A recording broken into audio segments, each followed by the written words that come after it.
The moment my boss asked why I never looked at her, the room seemed to lose its air, as if the walls themselves leaned in to listen.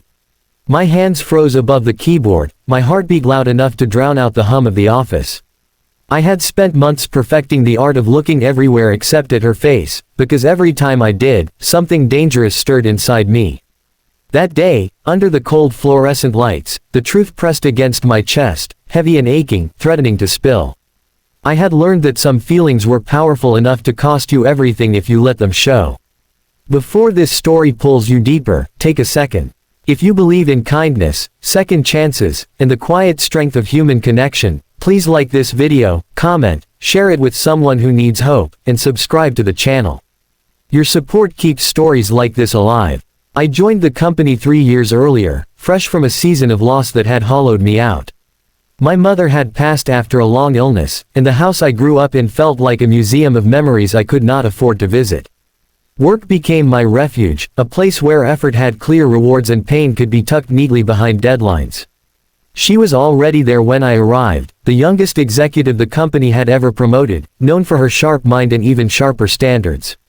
People whispered about her efficiency, her discipline, the way she never let emotions cloud decisions. From the first day, I sensed something different beneath that reputation, a quiet loneliness that mirrored my own. The office itself was all glass and steel, reflecting ambition at every angle.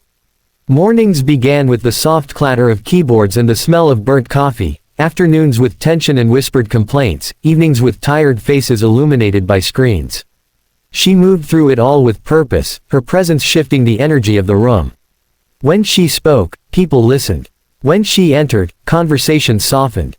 I told myself to admire her professionally and nothing more, but admiration has a way of growing roots when watered daily by proximity and respect. At first, it was easy to keep my distance. I focused on my tasks, stayed late when needed, and left before the cleaning crew arrived. But projects brought us together, late meetings stretched into quiet hours, and I began to notice details I should not have noticed. The way her shoulders tensed when deadlines loomed, the way she stared out the window when she thought no one was watching, the way exhaustion sometimes slipped past her composed exterior. Each observation carved a small space in my chest where feelings gathered, uninvited and persistent. I learned quickly that looking at her for too long made it harder to breathe. There was something in her eyes that spoke of pressure and unspoken dreams, something that resonated too closely with my own grief and longing. So I trained myself to glance away, to focus on notes, screens, anything but the face that made me forget where I was. I became efficient, dependable, invisible in all the ways that mattered. She noticed my work, praised my results, but also noticed my avoidance, the way my gaze slid past her as if she were a window instead of a person. The challenge was not just professional. It was personal in ways I did not fully understand at first. After losing my mother, I had promised myself not to anchor my heart to anyone again, not to risk the kind of pain that leaves you unable to function. Falling for someone who held power over my career felt like tempting fate itself. The imbalance frightened me. The stakes felt too high. Every smile, every compliment, every shared moment carried weight I was not ready to bear. As months passed, the company faced a crisis. A major client pulled out, rumors of layoffs spread, and stress became a constant companion. She worked longer hours than anyone, carrying responsibility like armor that was slowly cracking. I watched from the sidelines, wanting to help, wanting to say something human, but afraid of crossing lines that once crossed could never be redrawn. The tension built not just in the office, but inside me, coiling tighter with every day. The turning point came during a late evening review.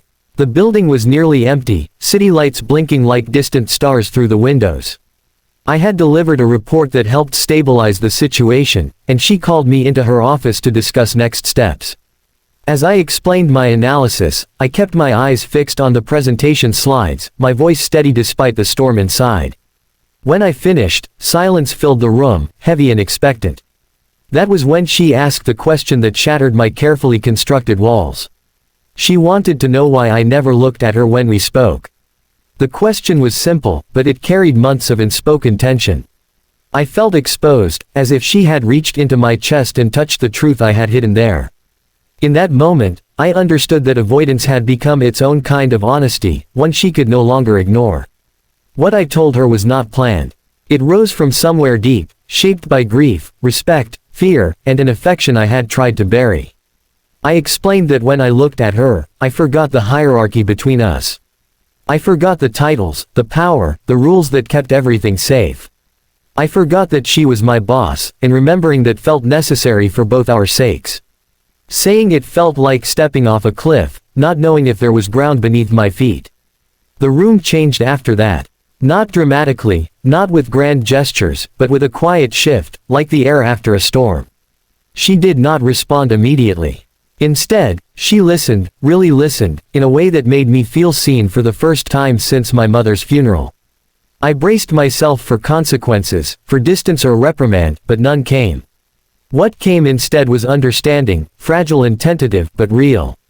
From that night on, things began to change slowly. Not in ways that violated boundaries, but in ways that honored humanity. She gave me space, and I gave her honesty. We worked together with renewed clarity, unburdened by the tension of avoidance. I allowed myself to look at her when appropriate, grounding myself in the reality of our roles while acknowledging the connection that existed beneath them.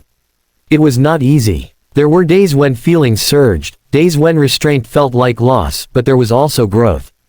The crisis passed. The company recovered. People relaxed. Life in the office found a new rhythm. Through it all, I found myself healing in unexpected ways. The grief that had once defined me softened, replaced by a cautious hope. Watching her navigate leadership with vulnerability taught me that strength and openness could coexist.